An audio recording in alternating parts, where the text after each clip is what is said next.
Elizabeth Ann Seton was born in 1774 into a wealthy and influential Episcopal family in New York City. From the very beginning, she lived in a world of culture, refinement, and opportunity.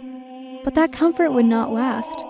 As a young woman, she was intelligent, reflective, and deeply spiritual. She married William Seton, a successful businessman, and they had 5 children. Life seemed promising. Yet God had a different path for Elizabeth. Business problems began to mount, and William's health declined.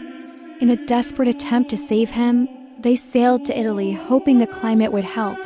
But it was too late. William died in Livorno, leaving Elizabeth a widow at just 29 years old, alone in a foreign country with her children. Most people in her position would have returned to a life of quiet grief. But in Italy, Elizabeth encountered something that would change her forever: the Catholic faith. Staying with Catholic friends, she witnessed the depth of their devotion, their love for the Eucharist, and their peace in suffering. It stirred something deep in her. She began to question everything she had known. Could the Catholic Church be the true Church of Christ? Could she leave behind the familiar and embrace something that would cost her relationships, reputation, and security? When Elizabeth returned to New York, she was convinced. She entered the Catholic Church in 1805, despite fierce opposition from her family and friends. She was rejected by many in her social circle, and even her own family members urged her to reconsider. But her heart was set. Elizabeth once wrote, "I am the most blessed of women, for I have found the pearl of great price." She began teaching to support her children, and that simple act opened a door to something greater. Encouraged by priests and Catholic friends, she moved to Maryland and established the first free Catholic school for girls in the United States. This would grow into a new religious congregation, the Sisters of Charity of St. Joseph. It was the beginning of Catholic education in America. Elizabeth became Mother Seton, guiding her sisters with love, humility, and deep trust in God's will. But her life was not easy.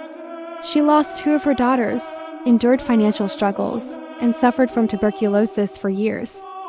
Still, she never stopped giving. She believed her trials were not punishments, but invitations to love more deeply. Her motto was simple: "The will of God is my paradise."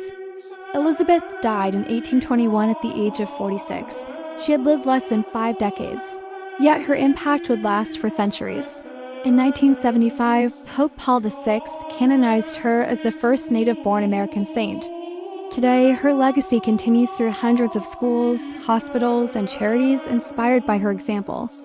What makes Elizabeth Ann Seton so compelling is not just her accomplishments, it is her surrender. She trusted God in loss, in exile and loneliness. She let him rewrite her story, even when it cost her everything. And that surrender bore fruit that continues to bless lives today.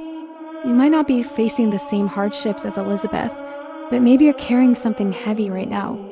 Maybe you're standing at a crossroads, unsure where God is leading you. Elizabeth's life reminds us that faith is not the absence of pain. It is the courage to keep loving through it. If this story inspired you, please share it with someone who needs hope. Like this video, subscribe to the channel, and help us spread the stories of the saints to the world. Let me ask you a question. If God asked you to give up everything for him, would you trust him?